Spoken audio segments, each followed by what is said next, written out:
Okay, this is the 2014 Mizzou hitting experience video analysis for Jared.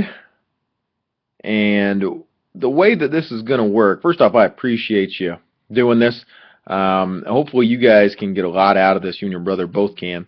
But the way that this is going to work is I'm going to have your swings up here, and I'm going to do it just by yourself first, and we're going to watch your swing. And I've got a super slow-mo camera that I use so we can see every little bit of your swing, which is kind of scary at sometimes, but you get to see some things that you probably haven't seen before. So we're going to watch this thing in slow motion, and I'm going to analyze it, draw some lines, draw some circles, and then what we'll do is I'll put you next to a big leaguer, and I'll put that right next to you, and then you'll be able to see with him, with whoever that guy is, what he does really well, what he doesn't do very well, what you can take from his swing and create it and turn it into your swing too. Okay, so first things first, what I'll do is I'm just going to play the video all the way through, and we're going to watch it. Okay. Alright, so if we go all the way back to the start, here's what I want us to look at. Okay. I always want to start off looking at the stance. Okay, so now with the stance, the first thing that I would fix and change, and this is a really easy fix, is we want both toes pointing in the same direction. Okay, so if we look at this toe here, this back toe, well, let's look at the front one first. So this one's pointing this way. Okay, that's pretty good. Now if I draw an arrow through your heel to your toe, where's that one pointing? It's pointing out. Okay, well, why does that make a difference? Why does it matter where my back toe is pointing? Well, here's why. We ultimately want to get to the point where our back knee at the point of contact is right underneath the middle part of our body. Okay, so that's where we want to get to. Well, for that to happen, we have to get all the way up on our toe, and we have to get all the way with our heel pointing straight to the sky. Now, so if we know that, we have to eventually turn that thing in. Well, if it's pointed outward to start off with, we're creating extra distance within our swing and extra distance within our stance. So we're all about efficiency, and things can work off the tee and they can work off front toss. But what ends up happening is when we get into a game, our ultimate goal is to try to be on time as much as possible. Sure, we have to trust our swing, but we have to trust our timing mechanisms to be on time as much as we can. So we're trying to eliminate any extra movements or any extra things that we have going on in our swing before we get going. So that would be one of those things.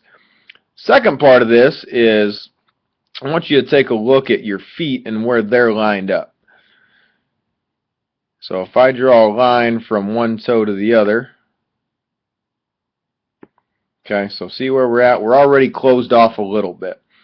And I'm not a huge fan of closed off stances. The reason being is in your mind, what ends up happening is if I'm closed off and I get a pitch that's middle or middle in, I know that what I have to do to get to that pitch is throw my front hip and throw my knee and throw my foot and throw everything out of there so I can get the barrel to it.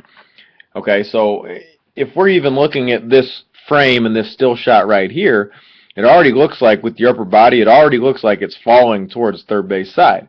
Now our bottom half is closed, and I'm sure that you've had problems opening up, so what's happened then is you've just closed yourself off there. I would venture to say, and I would go ahead and say, go ahead and start with those feet square, and then just put in a ton of work of just striding straight to the pitcher.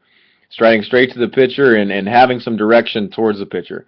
And I think if you do that, it'll take care of a lot of the problems, but you have to put in that work and that effort, and then it'll be easier once you do get your feet square, and you'll be able to work a lot better going back through the middle. Okay, so those are the two things with our stance. Everything else not bad, with your shoulders pointed at the pitcher, eyes on the pitcher, hands in a good spot. So I'm going to roll through this. Okay, so here's what we want to look at with your toe tap. So you bring it back right here, fine. And you do a pretty good job of separating your hands. Okay, so what I'm talking about is separating your hands. When your front foot goes forward, what do your hands do? They go back. Okay, so that's really good. Now, I was wrong about where your front side ends up going, right? So you end up, from the point that you were at, now to, from being closed to being even more closed. Okay, so what that does, that creates a lot of problems for us. A lot of problems being when we dive in, we really have a hard time reaching any kind of pitch that's middle or middle in because we got to work around that front side. We don't want to have to work around that front side. We want to work with that front side. And so when we get square, we're able to work through that front side a little bit more. Okay, so that's the first key, and that's something that you're going to have to put a lot of work into, is working from a square stance or maybe even an open stance to get started with, but working straight towards the pitcher. Okay, so as we start going, you do a pretty good job of getting back connected. Okay, so that's really good. Now, what we want to look at is we don't want to push our hands too far through the zone. And here's what I mean. We're in a good spot here. Okay, good spot there. Now what we want is we want the barrel to come from here, here, here, here, here, here, make contact there. So your hands are in a great spot. So ultimately, if we're drawing a line right here, that's a great spot for your hands to be. Now watch it, what ends up happening. Your hands end up going past it, and then your barrel comes through. Well, why does that make a difference? Because if I get my hands too far out and too far through, I have to start my swing so early to get my barrel out that the chances of me swinging a bad pitch increase.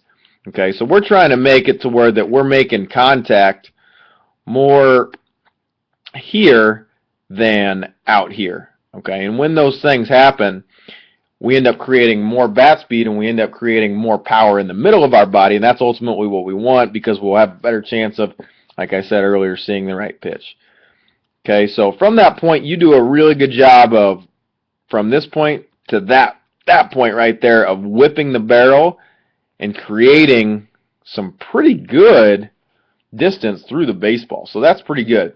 Now I want you to look at your back side, and why I want you to look at your back foot and back knee and back hip. So from here to here, what are they doing? Not much. There's something in your pocket that's rolling around, maybe a phone, but that's all that we're seeing. Okay, we want your back hip, back foot, and back knee driving through, and a part of that comes from the stance. Okay, the stance of what we're working from the very beginning. So I'm going to go ahead and put you up next to a big leaguer real quick. We'll break that down, and I'll show you some things with his swing that you could implement into your swing, what we were just talking about.